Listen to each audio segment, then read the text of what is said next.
So, hello and welcome to the channel, and most of all, welcome to Sir Mr. Larry C. Johnson joining me today on the You know, 30th you, of September. you've proven to be a man of thick skin. I've tried to make myself uninvited, but no, keep having me come back. I'm like It's, crabgrass. Can't get rid of me. well, it's my pleasure that you take your time out to come on the show. I was going to start by asking you, I have just a few notes and a few Sure. questions that I know that you're really insightful about. I heard Donald Trump today speak to the 800 or so high-ranking officers in the same room at Quantico base in Virginia. And to me, I tried to listen for an hour, Yeah. but he basically just boasted his own. He was just bragging about what he's doing and not doing. Yeah. I mean, I It's, thought that this would be a major thing that Pete Hegseth called in all these high-ranking military people, and they said what?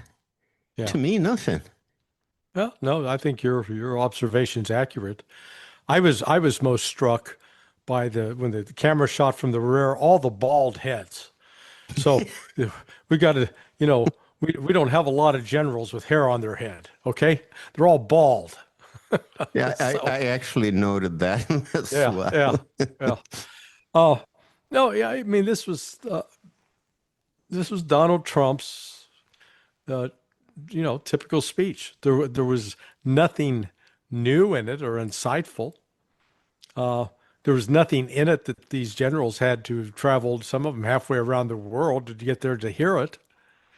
Uh, to hear, Donald Trump tell them how great he is, Hmm. uh, how bad they suck, how Trump is just, he's settled more wars than Jesus Christ, and you know, he probably deserves a Nobel Peace Prize, and Well, Putin's a he bad actually guy. said that he didn't want to get the Nobel Prize, Peace Prize. He said that you can throw that. He probably has some information that he's not going to get nominated. Yeah, he'll never. Well, he's been nominated, but he Hmm. will not. The nominations have come in, but he's not been selected as a nominee. Exactly. Yeah. Yeah. So yeah, that's that part of what of Trump, what he's doing on that. Just that wears very thin, but it's typical of a narcissist.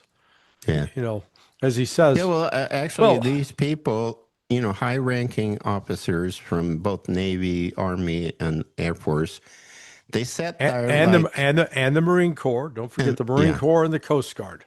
right. But they sat there like obedient schoolboys. Yes. Yeah. Nobody had the balls to stand up and say, "Hey, you're right. I can't put up with you. I quit. Now resigning my commission."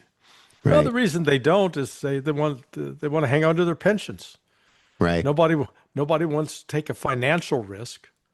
And I made the point over the last couple of weeks that not one of these generals or admirals have the integrity, have the guts, have the spine to stand up to Donald Trump's illegal criminal attack on Venezuelan fishing boats.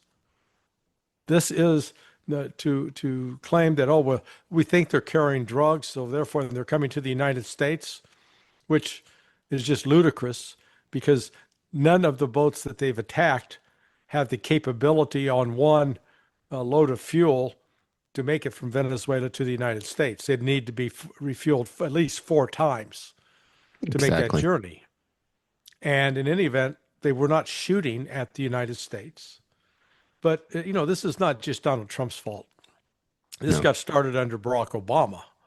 I think it was Obama, maybe it was George W. Bush, where Anwar al-Awlaki, a U.S.-born Muslim cleric who was considered, quote, a terrorist, even though he hadn't killed anybody, and even though he was not in a position threatening, with a gun pointed at anyone, nonetheless the either Bush or Obama ordered him murdered and got away with it.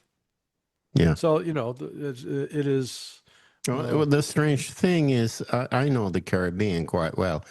And it like you're saying, it's a long trip if you're going to go all the way from Venezuela to the United States. Yeah, say Key West, Florida would be the closest point. Right. And you have to pass through a lot of nations, including the British Virgin Islands, maybe to fuel up. The thing that struck me about that is that if there is any information about that they're trying to transport a large number of drugs to the United States, wouldn't the Coast Guard board them? Yes. And seize these drugs instead of just shooting them out of the water? Well, they may have to, they could have to shoot them out if they fight back, but that's the Right. point. I spoke with a recently, I don't want to call him retired because that makes him sound like he's an old guy like me. This was a young guy in his 30s who did, 12, 15 years with Coast Guard. But he made that very point. He said, we board them, we take him into custody, we seize the drugs. We don't just start shooting them. Now, he says, if while we're trying to board them, they start shooting at us, then yes, Well, we that's a return different story. fire. And that's entirely appropriate. Exactly. But if they're not shooting at you, if they don't pose an imminent threat of death or grievous bodily harm, then you have no legal right to kill them just because you think they're bad or you don't like what they're doing. There's the same rules that apply to law enforcement, to the private citizens that carry guns, and also apply to the military in this case. The military rules are you shoot to kill to defend yourself. You don't shoot to kill just because I don't like the looks of that person. Yeah, we've all heard it. But my broader point is, now one officer stood up and said, Mr. President, this is illegal. I'm not going to follow that order. I resign in protest. Boy, I'd have a lot of respect for that kind of person. Wow. Yeah. But we didn't see that. And so, like you said, a bunch of obedient puppy dogs go into that auditorium, and they may not like the taste of Trump's ass, but by God, they're going to kiss it. Okay. Yeah, we've all heard the term, mostly from Hollywood, do not fire until fired upon, and things like that. But it seems like that's out the window. Another thing I'm going to ask you about, information reached us through the internet, basically, that the war going on in between NATO and Russia, which is, played out in the territory of Ukraine. Is there any way that there's any truth to the rumor that the U.S. is supplying Tomahawk missiles to the Ukraine? Not yet. There are three variants: air-launched, sea-launched, land-based. Ukraine would have no way to operate air-launched or sea-launched. Or conceivably, the sea launched are submarine launched. Right. That leaves the land base. Land base requires a specialized launcher, which, to my understanding, is they're very, very scarce, and Ukraine would not be likely to get one. If, and this is a big if the decision was made to deploy the Tomahawk. Now remember, this is. This missile, I think, it's not. Are you older than 43 years of age? Yes, I am. Okay. Well, it's 43 years old, so it's a little younger than you. A lot younger than me, but it's been around for 43, almost a half a century. Okay, so it's not like it's the most modern, latest, greatest technology. They have made some technological upgrades to it. But it's a subsonic missile that actually would be, I think, fairly easy for Russia to shoot down. The problem is, It can be configured. They're currently not configured this way, but it can be configured to carry a nuclear warhead, which was actually its original purpose. So the introduction of those into the theater and launching attacks on Russia would raise the specter of pushing Russia to use nuclear weapons, or at a minimum, the Oreshnik, which is comparable to a nuke without the radioactive effects. Exactly. I mean, there is no way for the Russian defense systems to know if they see on the radar a Tomahawk missile coming in at subsonic speed. They have to assume that it might be carrying nuclear. Correct. They Correct. cannot know if it is or isn't, you know? Right. Right. No, I mean, that's why this would be such a foolish, provocative act. I mean, because even if it was, conventional, it's not going to do anything to change the military reality on the ground. That's why you're seeing this panicked reaction throughout Europe. They figure the only option is try to, foolishly provoke Russia into expanding the war into Europe, hoping that would then justify bringing the United States in. But then I say, okay, to do what? Specifically, let's say tomorrow that Russia, in response to a provocation by Germany and Poland, hits the military bases in Poland that have been used to supply weapons to the Ukrainians. Then at that point, all of the NATO countries get together and say, Article 5, we all vote to go to war with Russia. Okay. What are you going to do? Are you going to take your troops and rush them into Ukraine to go and fight the Russians on the ground? It would take them weeks to move any units of any size. So, that's nothing immediate that's going to happen on that. And once they declare war to do that, then Russia will begin targeting the assembly points in Romania and Poland, wherever. So, let's fly aircraft in and let's go attack Russia with our aircraft. Mm-hmm. Good luck with that. The Russian air defense system is quite formidable. So you're looking at getting a number shut down. So I come back to this. What exactly would then NATO do militarily that would change the course of this war without risking expanding it into a nuclear war? I mean, it's that stark. Russia has exercised a tremendous amount of patience up to this point. But what I see happening is the European countries, especially the little pissant ones, the ones that aren't, they're like dog excrement on your shoe. Estonia, Latvia, Lithuania, they're nothing. And yet they bark the loudest about, oh my God, we need to go to war. And they're going to be, they'll be the ones to maybe suffer the first and the worst, but they don't have any, military resources to bring to the table. We talked about that before. Combined, Estonia has barely 2 million inhabitants, and they don't have an army. They don't have nothing. Right. And same with Lithuania and Latvia. And they're minuscule countries, and they're neighboring Kaliningrad.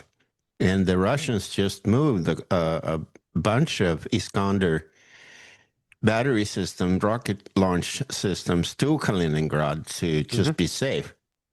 And of course, we knew about this General Donahue, whatever he said, he was going to invade Kaliningrad and take it. It's such a stupid thing to even think about. But another question was, Zelensky and his entourage has started to warn Poland and Romania that Russia is going to attack. And information that I have is that what they did with the 19 drones that dropped down in Polish territory was actually Russian decoy drones with no explosives on board, and the Russians used them to confuse the Patriot system. and the defense air defense systems, and they pick them up from the ground, refurbish them in a factory they have in Lviv in western Ukraine, and now the rumor has it that they're going to equip them with explosives and fire them into Romania and Poland, which is geographically the closest, and say, look, the Russians have attacked NATO. Yeah. Right, and then they'll say that, and then what? What does Europe do? Article 5, I guess. Yeah, and okay, they enact Article 5. Then what do they do? Nothing. They can't do anything. Well, it's either they mobilize a force that's going to be enter Ukraine to provide, help try to push the Russians back, which means at that point they become targets. It's not like they've got a surplus of tanks and artillery pieces that they're sitting back. They have limited supplies of those. Those would be immediately decimated. Any air fixed wing aircraft that they try to insert to support will be wiped out. So, this is all this is designed to do would be further destroy Europe. Yeah. Which I think that at this point the Russians would be happy to oblige. Yeah. So this is nobody's thinking this through about how am I going to accomplish this? I mean, let's put it in simpler terms. One of the most expensive cars out there is a Bugatti, right? Yep. And so let's say that's $500,000. Well, let's say that your annual salary is $100,000, and yet you want to buy a Bugatti. Okay, how are you going to do that?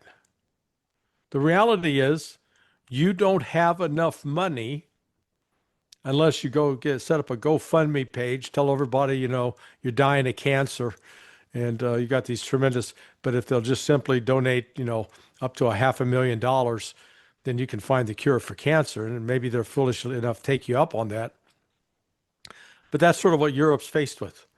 They got $100,000 annual income and they want to buy a $500,000 car. Not going to happen. No. Sweden just sent another 1.1 billion Swedish kroner to Zelensky. And they if translated to dollars, it would be, I don't even know. You have to delete what's the exchange rate right now? About 10 to 1. Oh, 10 to 1? Yeah. Okay, so that'd be, what, $150,000?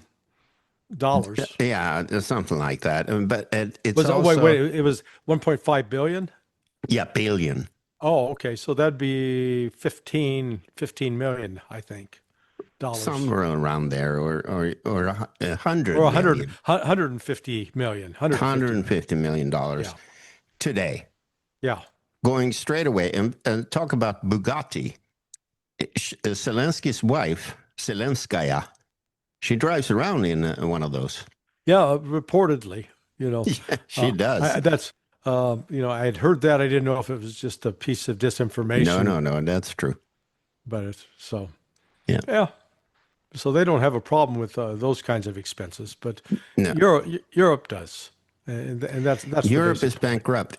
Sweden is a little bit different. We still have some sort of leverage economically.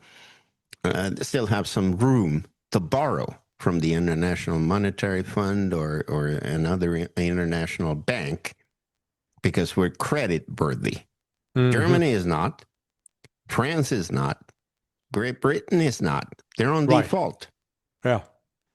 No, that's the other problem that they're, and the United States. So I guess like France's debt to GDP ratio was 115.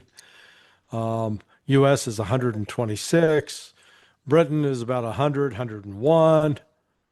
Germany's is like approaching 80 now, but they've been really running the debt up over the last 2 years.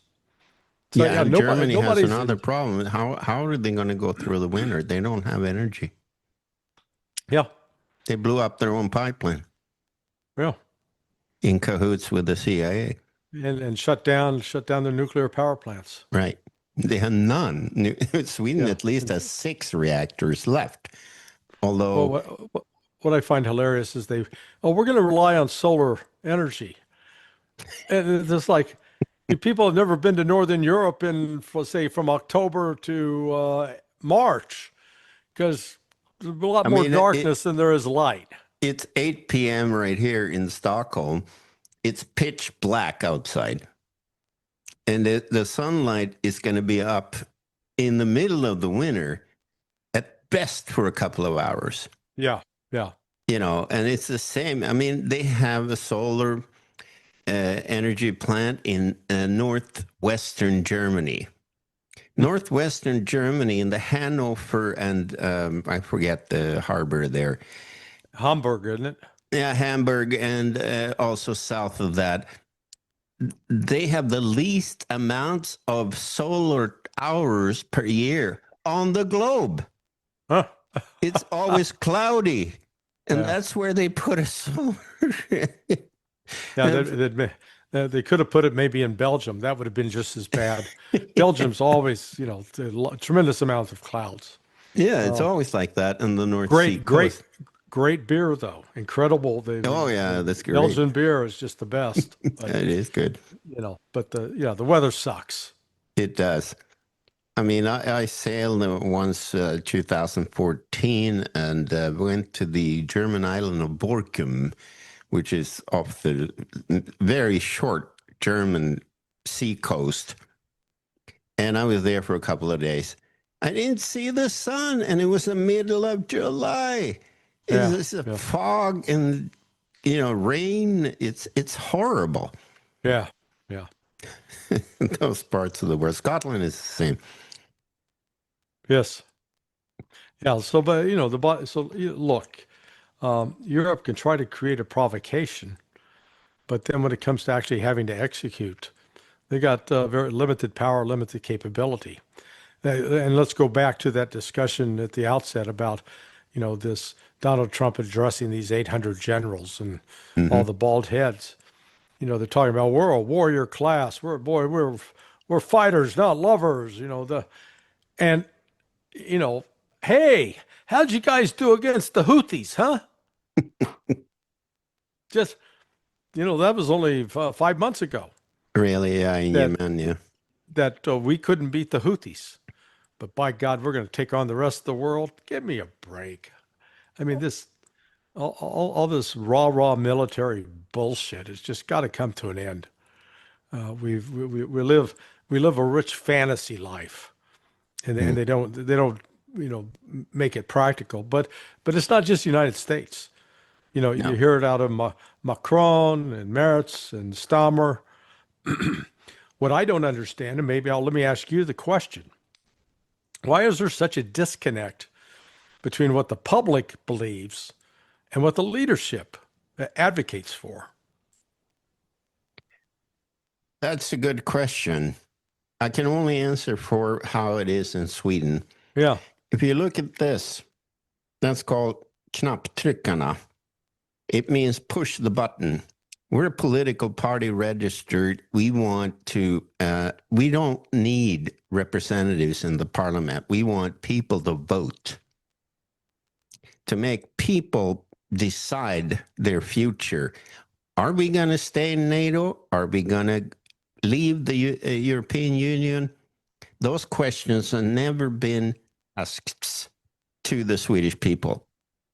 And that's what we want. We want the people's opinion to matter. And the question you asked is actually hard for me to answer because I see it. The people in power, if it be the European Union, the Swedish parliament, or the German parliament, they are absolutely not representing the will of the people and the population. Not at all. They're so far away from what people's everyday life tells them to think. Instead, they're trying to create wars. Nobody wants that. Right. And if they don't have a threat, oh, let's create one. That seems like the way to go. Like, look at Kaja Kallas, for example, the Estonian foreign minister of the European Commission. It's a disaster. Yeah, she represents. She's an example of why there are jokes about blondes being dumb. Okay. Yeah, Absolutely. She is one of the most low IQ people that I've ever seen in a position of power, and just able to say incredibly stupid stuff. So I have wouldn't little. consider Mark Rutte any better. Yeah. Or his predecessor Stoltenberg, who is now in power in Norway. He's continuing to destroy Norway instead as a finance minister of that little nation. But let's at least give Rutte credit. He has perfected the art of ass kissing. Hey, Donald Trump, you're our daddy. Who's your daddy? Who's your daddy? You know. So yeah, he knows how to suck up with the best of them. Really, yeah. Okay. I won't take up more of your time. I also want to get back to a hockey game. The season has started in Scandinavia with ice hockey, and I'm a fan. All right. Yeah, I used to play a little bit. I always appreciate the chance to sit down and chat with you. And thank you so much, Larry. It's always a pleasure. Anytime, Haka. All right. See you later. Okay. Bye-bye. Bye.